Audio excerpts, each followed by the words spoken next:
Mediante el decreto 415 del año 2023 se incrementa en un 35% los importes de la escala del artículo 94 de la Ley de Impuesto a las Ganancias para el periodo 2023. ¿Qué quiere decir todo esto?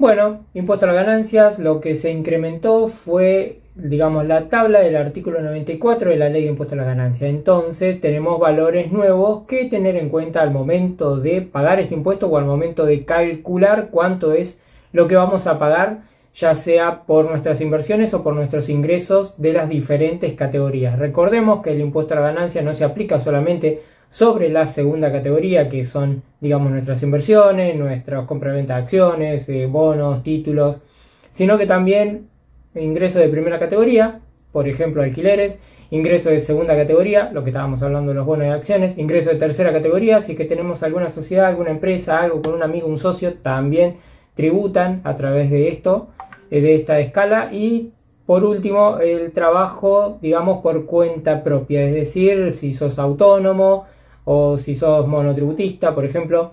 El monotributista, aclaremos que no paga el impuesto a la ganancia, pero que sí lo tenemos que declarar en nuestra declaración jurada como ingreso no gravado o ingreso exento. Así que sin tanta explicación, directamente pasamos a la práctica y vemos acá la tablita nueva que tenemos en, digamos, en el artículo 94. Podemos ver que desde cero, antes era de 0 a 173.000 pesos, pagaban el 5%.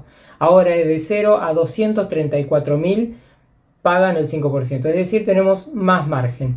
Para que se comprenda más prácticamente, puse acá un ejemplo. Suponiendo que nosotros ganemos unos 1.200.000 de ganancia neta, no de mi ganancia, porque no toda la ganancia es ganancia neta. Es decir, si nosotros, vamos a un ejemplo, compramos y vendemos acciones y obtenemos un buen rendimiento, ese buen rendimiento no es una ganancia neta, es una ganancia pero que no está sujeta al impuesto todavía porque no se determinó cuál es el importe que está sujeto a impuesto.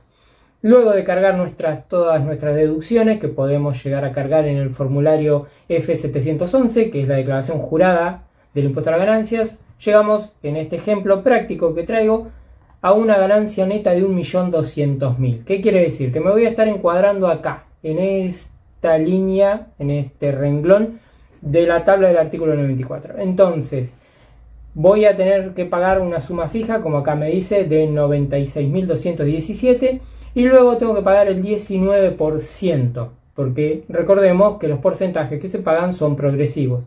De 0 a 234.000 es el 5%, pero en este caso me excedí de 938.000, me encuadro en este renglón que podemos ver acá, entonces voy a pagar un 19%.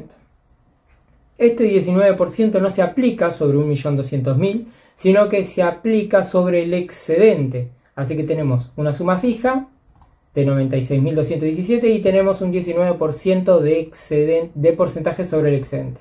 Así que para calcular el excedente simplemente vamos a hacer una resta. Tenemos 1.200.000 y le vamos a restar el excedente de 938.706. Me va a dar 261.000 pesos de excedente, no de lo que tengo que pagar. Sobre este excedente voy a aplicar entonces el 19%. Por lo tanto, en esta tabla de Excel voy a hacer esta celda multiplicada 0,19%. De esta manera entonces tengo que el excedente es de 49.645. El total a pagar va a ser la sumatoria entonces de la suma fija más el 19% del excedente. Tenemos entonces acá un total de impuesto, vamos a agrandarlo, un total de impuesto a pagar de 145.863 en impuesto a la ganancia. Así que aplicando la nueva tabla del impuesto a la ganancia que se publicó, es decir, que entró en vigencia un día antes de las elecciones, tenemos que tener en cuenta, y aplicando la nueva tabla llegaríamos a este monto. Es importante y cabe recordar que el 1.200.000 de ganancia neta se puede seguir, digamos, para que se entienda, se puede seguir disminuyendo si es que nosotros cargamos deducciones. Para eso tenemos que tener en cuenta las deducciones que pueden ser cargadas según la ley de impuesto a las ganancias. En este caso, supongamos que yo gané 2 millones de pesos y mis deducciones fueron de 800.000, por lo tanto, lo neto sujeto al impuesto es de 1.200.000. Por ese 1.200.000 yo voy a tener que pagar 145.800 pesos de impuesto a la ganancia. Hasta acá el video. Como siempre, muchísimas gracias por haberme acompañado hasta el final y en esta actualización sobre el impuesto a la ganancia, y nos estamos viendo en algún próximo video que espero que sea muy pronto. Muchas gracias como siempre por estar del otro lado.